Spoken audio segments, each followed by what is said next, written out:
आखलेली आहे. युती हो अथवा न हो, आम्ही या ठिकाणी स्पष्ट सांगतोय,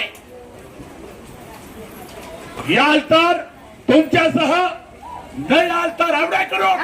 या ठिकाणी शिवसेनेचे जे त्या लोकांना निवडून आणण्याचं काम शिवसेनेचा जिल्हा प्रमुख तुम्हाला चॅलेंज म्हणून सांगतोय की तुम्ही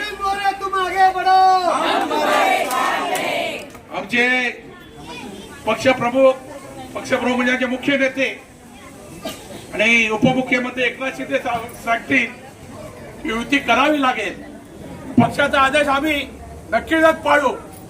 पण कोणाला असं वाटत असेल, नको मला हवाय, कोणाला असं वाटत असेल की विदाउट युतीने विदाउट एक काम न करता आम्ही निवडून येऊ शकतो, तर आमचं ओपन चॅलेंज आहे. आम्ही सुद्धा लढायला तयार आहोत. त्यामुळे कोणीही पदाधिकाऱ्यांना पण सांगतोय, शिवसैनिकांना पण सांगतोय, युती होईल तेव्हा होईल, पण प्रत्येक वॉर्डामध्ये आपली प्रत्येक सीट धनुष्यबाणाच्या निशाणीवर निवडून आली पाहिजे. एवढंच आपल्याला विनंती करतो. आपले 2 शब्द पूर्ण करतो. कडू बोल वृत्तवाहिनी, सत्याचा कडवट आवाज.